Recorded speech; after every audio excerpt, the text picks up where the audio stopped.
Is Conan the Barbarian public domain? No. It's complicated. In some videos I've made in the past, I've gotten lots of questions and pushback about my claims that Conan the Barbarian is not public domain, and the rights aren't just out there for anyone to do a story or adaptation of it. And a lot of people push back against this, claiming that it is public domain and all sorts of argument. Now, the claims that I've made in the past ultimately just comes from my own personal knowledge of copyright law based on classes that I've taken in college. And this topic can be pretty complicated, so I don't blame people for being confused about this. Conan the Barbarian itself is really so complicated regarding the rights of the IP that even with my knowledge of copyright law, I would not have understood the situation with Conan had I not found somebody who did some deeper research on the topic. So in this video, any of the details I talk about that are specific to Conan the Barbarian, the IP, my primary source for those comes from The Age Ness 1 on Reddit. I apologize if I'm saying the username wrong, but I think it's The Age Ness 1. They provided a very detailed and good explanation as to what is going on with the rights to Conan the Barbarian. Why is it public domain? Why is it not public domain?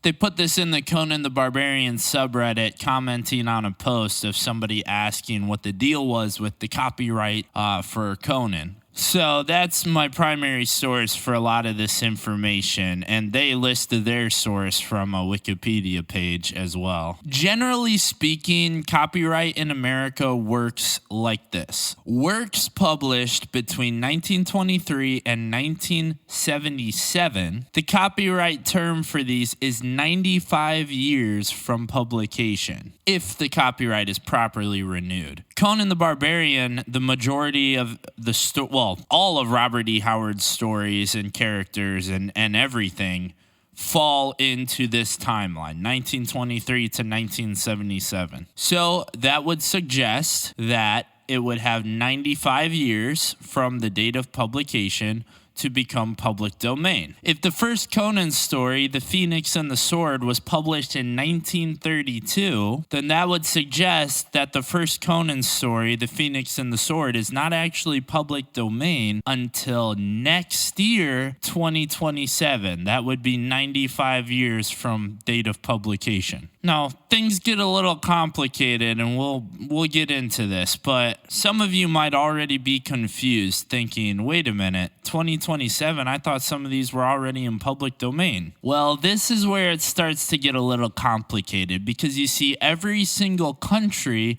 has its own different copyright laws. Robert E. Howard was American, and Conan the Barbarian is a American creation. Also, these stories were written in that time span from between 1923 to 1977, so therefore 95 years after date of publication for American copyright. Later in America, we changed our copyright policy to somewhat reflect ones that we see in some other countries. After 1977, any work that was published beyond that, their window, it is now the life of the author plus 70 years. So 70 years after the author dies, it will be public domain. J.R.R. Tolkien, whenever he died, add 70 years to that, and Lord of the Rings will be public domain. Now again, some of this stuff gets pretty complicated as every country has a little bit of a different system. And I think this worked back in the day because, you had individual markets in every single country, so they didn't need to have a shared copyright system. It's a little different now, however, with the internet, when we're communicating with people all across the world. So to have all these different copyright rules in every single country, that doesn't work very well. I think that the future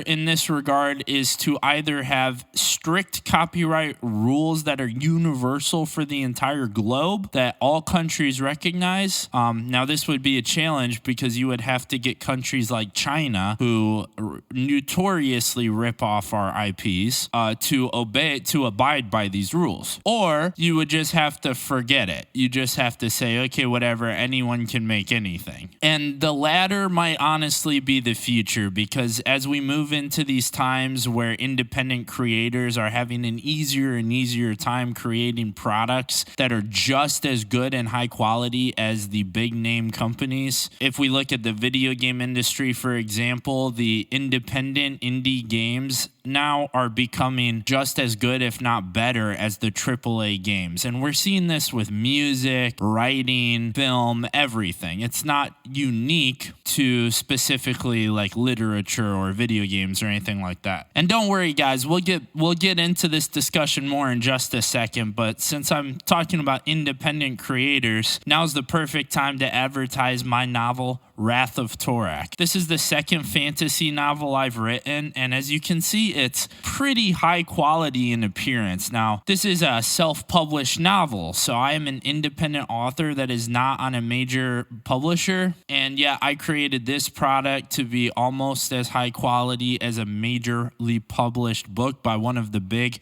five, or I guess you could say big four now. I edited this diligently to try and remove typos and grammatical issues and things like this. I don't think there were too many grammar errors to begin with.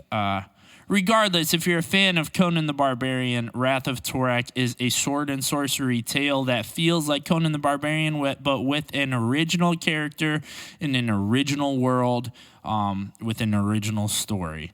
So you're definitely going to want to get yourself a copy of this. The link is in the description below. And if you just want a little taste of what my writing is like, you can actually head on over to my Patreon. That link's in the description below as well. And you can subscribe for a month. It's $3. If you don't like it, you can unsubscribe or you can stay subscribed. It's up to you. But then you can read my short story, Hollow Point Black Mesa, and that will give you an idea of my writing style. Thank you so much to my patrons, Austin Brown, Nate, and Aaron. The more of you that subscribe to my Patreon, the more shout outs I get to do in these videos and in future issues of my comic series Hollow Point. Now back to the video. Okay, so as you can see, this stuff can be pretty complicated, and I'm not even going to try to pretend like I know exactly what I'm talking about or that I'm 100% right on this. I'm just going off of the things that I know from school, from a couple quick Google searches if I don't remember anything specific. But look, I'm sure there's going to be people who are more knowledgeable than me who let me know what I got wrong in the comments. I will try to interact with those comments in particular so that they show up more for you guys. That way you can see those corrections and stuff. Based on this idea of copyright window and public domain that we're discussing, Conan the Barbarian is not public domain, especially not in America. Now, this can get a little bit more gray and confusing when we're talking about other countries. And you see, people doing their own adaptations of Conan in other countries. For example, there is the comic series called The Cimmerian, which is about Conan the Barbarian and a lot of the popular Conan stories. The Cimmerian is a French comic book series which is adapting stories from Conan the Barbarian and is clearly just a Conan the Barbarian comic. Now, I've heard it's very good. Some people really, really love it, but you might think, like, when you look at this, well, why is it not titled Conan the Barbarian? That's because Conan the Barbarian itself is a copywritten brand. Okay, so even when the original Conan stories do come into public domain, Conan the Barbarian will be trademarked or copywritten, right? Someone will hold the rights to that title. Now, the original stories, let's take Phoenix and the Sword, for example, which should go into public domain, I think we decided next year. Yes, The Phoenix and the Sword, the very first Conan the Barbarian story, will go into public domain next year in 2027. When that happens, the title, The Phoenix and the Sword, will now be free use. The character, Conan the Cimmerian, will be free use. The story of The Phoenix and the Sword will be free use. Anybody can go and retell the story, The Phoenix and the Sword, any way they want to next year. They can go and make comics or rewrite it, whatever they want to do. But Conan the Barbarian, the brand, is not public domain, and a lot of the other Conan stories will also not yet be public domain next year. This is how the copyright law works. 95 years after publication. Now, this is specifically just for those early, between 1923 and 1977. What was our 1970? Only things published in that time frame. After that, it's the life of the author plus 70 years. For Conan, we're discussing the 95 years deal. That's how this one works. In other countries, things are different because they have different laws. So when someone in France goes and basically just recreates Conan the Barbarian, sometimes they can do this because their law is different than ours. Yet, they're clearly still respecting our law because they chose to title it The Cimmerian rather than Conan the Barbarian. Now, even though a lot of different countries have different laws, there is generally a respect between them, or at least the U.S. will sort of make it in other countries' best interest to abide by our rules. We will make it not so fun for them if they don't. Not all countries do. Like I said, China likes to rip off our stuff constantly, and they're a big and powerful country, and as a result, they often get away with that. Pretty much like there's not a lot we can do, as opposed to if like a country, one of these smaller countries does it, you know, we can sort of have some influence on if they listen to us or not. Okay, I think I pretty much explained it, but we're going to get into the specifics about Conan the Barbarian and Robert E. Howard. For those of you who are like, wait a minute, what? This isn't what I heard, because you were told that Conan the Barbarian is public domain. If you Google it, or if you ask ChatGPT or Gemini or something if Conan the Barbarian is public domain, it will tell you, yes, the original stories are. But this is the fallibility of AI, okay? It's wrong. So don't just take ChatGPT and Gemini and believe that it's telling you the truth, because what's happening is it's getting confused by the new copyright law versus the old copyright law. Now, both of these laws are still respected today because it's based upon when the specific work was published. So the AI will just do a search and think, okay, so copyright law is life of the author plus 70 years or something like that, and then think Robert E. Howard died in this year, add 70, so it must be public domain. Problem is, his works were published in the time frame where the law is different. It's 95 years after publication. If you prompt the AI further and you say, wait a minute, I thought it was 95 years after publication, it will correct itself, okay? So for those of you who maybe are searching this on the internet and Gemini is giving you an answer right at the top, you know, because Google gives you pre-scripted, like already done AI searches for you answering your question, or if you're asking a specific AI and it's telling you these works are public domain, that is why you're getting confused, because the AI itself is confused and is giving you incorrect information. Don't listen to it. This is why you should not trust AI without having a good understanding of what you're asking it in the first place. Okay, so let's get on to the specifics about the rights of Conan the Barbarian, and this is thanks to The Age Ness 1 on Reddit. Robert E. Howard died in 1936. Now, as we've already stated, this does not matter to the copyright law for Conan the Barbarian